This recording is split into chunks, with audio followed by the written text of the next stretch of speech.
Your thoughts can make you sick, and your thoughts can make you well. And negative emotions do get stored in the body. Unresolved, suppressed emotions get stored in the body as pain.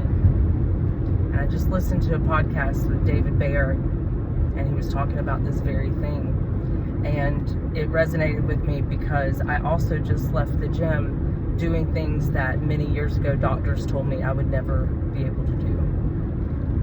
Walk without assistance, pull-ups, squats.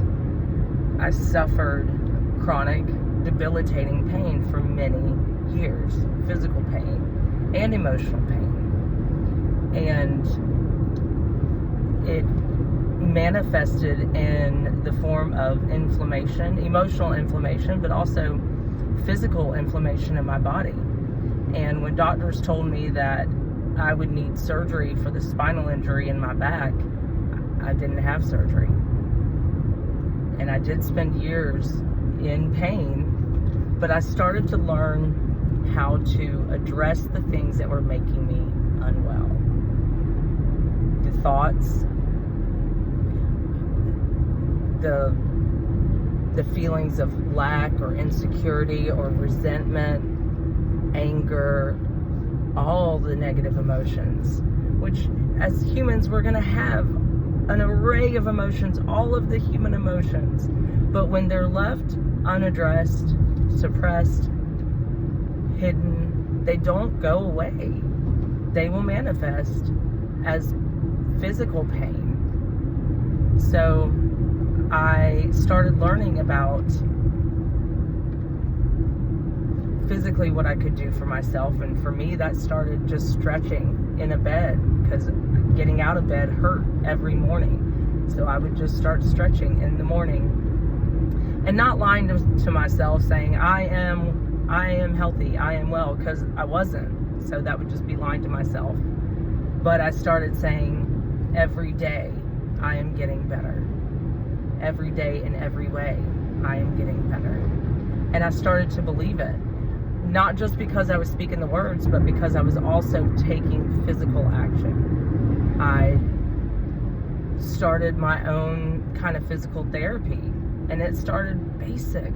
Like I said, just stretching in bed before I got out of bed in the morning. And then throughout the day, just lengthening my limbs, getting movement in my spine as much as possible. For a long time, parts of my spine were just locked up and wouldn't move. And one of the things that I have taught for years, I say, drink water, do squats. Because you'll remember that, drink water, do squats. Drink water because you know you need water. And most people walk around dehydrated. And when you're dehydrated, a lot of times you can think that you're hungry or angry. Hydrate yourself. And so if you're drinking enough water, that it's going to make you have to get up from what you're doing at some point during the day to go to the bathroom. And for some people, that is the only time that they get to themselves. And so go to the bathroom, do your thing, and before you leave the bathroom, hold on to a sink or countertop and do 20 squats. They don't have to be deep squats, just little motions where you are getting movement in your joints, slight movement in your joints, and slight work in your muscles. If you're drinking enough water, you're going to the bathroom several times during the day, you're doing squats several times during the day. Little squats, assisted squats.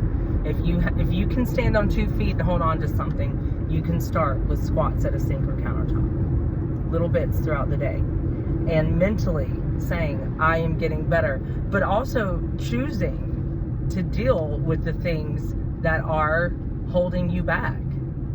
Physically choosing to deal with those things instead of just giving up like I did for years. I just gave up. I listened to what the doctors told me and thought there was no help for me. So I stopped doing a lot of things that actually could have helped me back then. Like squats, push-ups off a countertop. You don't have to get in the floor and do military style push-ups, especially if you don't do push-ups. You're not strong enough to do that yet. The only way to get there is start assisted. So start doing assisted push-ups on a sink or countertop. And then pay attention to your autopilot. Where is your mind much of the day? I have found that for myself and for most people, it seems like our autopilot is very disempowering, and we tend to ruminate on things instead of focusing on getting better. I find that a lot of people focus on the difficulty. They focus on the pain. They're focusing on, well, I can't because XYZ. I can't get better because I have a spinal injury.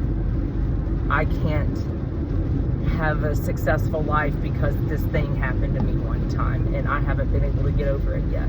You can. You can get better. I'm not saying that you can be 100%. You might be better than 100%. I am better now than I was before my injury because I learned how to love myself forward. Does not mean that I am perfect. Nobody is. But I am aware now that your thoughts can make you sick and your thoughts can make you well, and that negative emotions get stored in the body if we don't do something with them. So for me, I move my body every day. It's not always a full workout.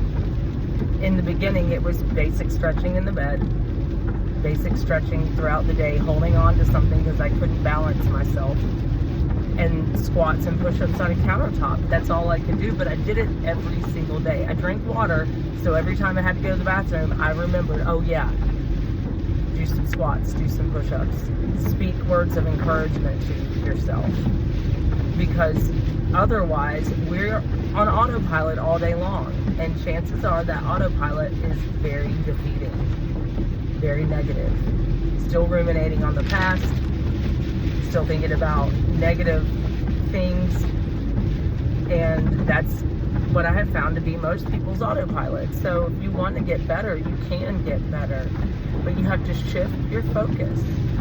You got to shift a few things, but if you stay consistent with it, you get better. You do.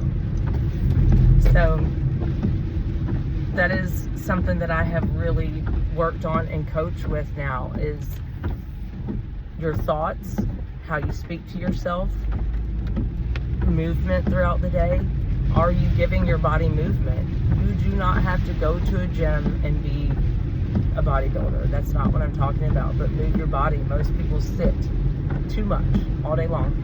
You sit in the car, you sit at your desk, you sit on the sofa or chair when you get home. Most people sit far too much. Get up, do some squats, stretch your body out a little bit, and choose to spend a few moments with yourself. Let whatever needs to come through, and then become aware that you can do something with that. You can change that. So I am proof that your thoughts can make you sick and your thoughts can make you well. And I hope that for everybody, they start to become more aware of their habits. Your habit of thought, your habit with what you fuel your body with, what you consume, the foods you consume, the liquids that you consume, the information that you consume, the people you surround yourself with. All of these things have an impact on your health or your sickness. So I hope today that you drink water, you do some assisted squats, and you remind yourself that every day in every way you're getting better and better.